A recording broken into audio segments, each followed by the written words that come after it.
ನೀವು ಸಂಘಟನೆ ಮಾಡಿರಿ ಅಂದರೆ ಜಿಲ್ಲಾಧ್ಯಕ್ಷರು ಹೇಳ್ತಾರೆ ನಾವು ಅಷ್ಟು ಮೆಂಬರ್ಶಿಪ್ ಮಾಡಿದ್ದೀವಿ, ವಿನಯ್ ಕುಮಾರ್ ಅವ್ರು ಏನು ಮಾಡಿದ್ದಾರೆ ಅಂತಾರೆ. ಇಲ್ಲಿ ಸುಮಾರು ಮತದಾರರು 16,85,000 ಜನ ಮತದಾರರಿದ್ದಾರೆ.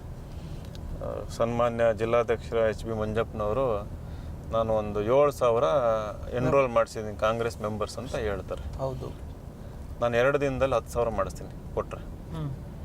ಅವ್ರು 10 ವರ್ಷದಲ್ಲಿ 7,000 ಮಾಡಿದಾರಂತೆ. ನಾನು ಇಷ್ಟೊಂದು ಅಲ್ಲಿ ಸುತ್ತಾಡ್ತೀನಲ್ಲ, ಫಂಕ್ಷನ್ ಅವು ಇವು ಎಲ್ಲ ಇದೆಯಲ್ಲ, ಅದು ಕೊಡ್ರಿ ನನಗೆ. ಅದು ಯಾವ್ದು ಅಪ್ಲಿಕೇಶನ್, ಅದು ಆ್ಯಪ್ ಅದು.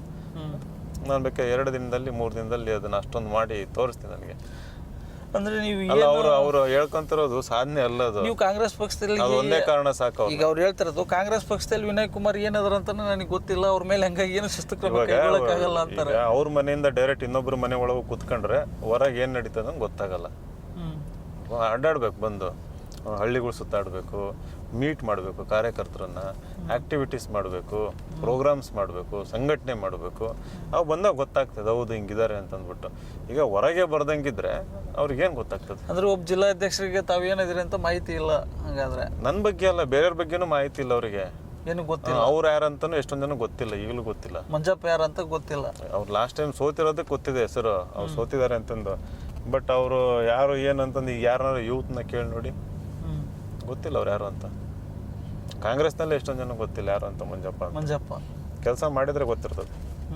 ರಾಜಕಾರಣದಲ್ಲಿ ಗಾಡ್ ಫಾದರ್ ಇದ್ದಿದ್ರೆ ನಮಗೆ ಈ ರೀತಿ ಪರಿಸ್ಥಿತಿ ಬರ್ತಿರ್ಲಿಲ್ಲ ಅಂತೇಳಿ ತಮ್ಗೆ ಯಾವಾಗಾದ್ರೂ ಅನಿಸಿದೆಯಾ? ಈ ರೀತಿ ಪರಿಸ್ಥಿತಿ ಅಂತಂದ್ರೆ ನೀವು ಹೇಳೋದ ಅರ್ಥದಲ್ಲಿ ಏನೋ ಒಂದು ನನಗೆ ಟಿಕೆಟೇ ಸಿಗಲಿಲ್ಲ, ಟಿಕೆಟ್ ತಪ್ಪೋ ಪರಿಸ್ಥಿತಿ ಬರ್ತಾ ಇರ್ಲಿಲ್ಲ ಅಂತ. ಈ ಟಿಕೆಟ್ ತಪ್ಪಿದ್ರು ನಾನು ಆರಾಮಾಗಿದ್ದೀನಿ ಜೀವನದಲ್ಲಿ, ಏನೋ ಕಳ್ಕೊಂಡಿದ್ದೀನಿ ಅನ್ನೋ ಥರ ಇಲ್ಲ ನಾನು. ಬಟ್ ಕರೆಕ್ಟ್ ನೀವು ಹೇಳೋದು, ಗಾಡ್ ಫಾದರ್ ಇದ್ದಿದ್ರೆ ಸಿಕ್ಕಿರೋದು. ಬಟ್ ನಾನು ಗಾಡ್ ಫಾದರ್ ಇಲ್ಲದೆ ಟಿಕೆಟ್ ತಗೋಬೇಕು ಅನ್ನೋ ವ್ಯಕ್ತಿ ನಾನು. ಅದು ಹೇಗೆ? ಜನಸಾಮಾನ್ಯರಿದಾರಲ್ಲ ಅವ್ರ ಹತ್ರ ಹೋಗ್ತಾ ಇದ್ದೀವಿ. ಮುಂದೊಂದು ದಿನ ಐ ಥಿಂಕ್ ಪಕ್ಷ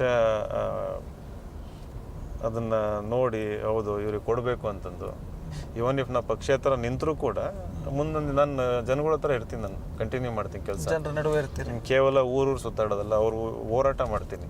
ಅವ್ರ ಇಶ್ಯೂಗಳು ಏನಿದಾವಲ್ಲ ಅವನ್ನ ತಗೊಂಡು, ಈಗ ನೀರಿನ ಸಮಸ್ಯೆ ಇದೆ ಅಲ್ಲಿ ಹೋಗಿ ನಾನು ಅವ್ರ ಜೊತೆ ಇದು ಹೋರಾಟ ಮಾಡ್ತೀನಿ, ರೈತರ ಜೊತೆ ಇದ್ಕೊಂಡು. ಜೊತೆಗೆ ನಿರುದ್ಯೋಗ ಸಮಸ್ಯೆ ಇದೆ ಯುವಕರದು, ಅವ್ರ ಜೊತೆ ನಿಂತ್ಕೊಂಡು ಹೋರಾಟ ಮಾಡ್ತೀನಿ. ಸೊ ಇದನ್ನೆಲ್ಲ ನೋಡಿದಾಗ ಮುಂದೊಂದು ದಿನ ಖಂಡಿತ ಅವಕಾಶ ಸಿಕ್ಕೇ ಸಿಗ್ತದೆ. ಇತ್ತೀಚೆಗೆ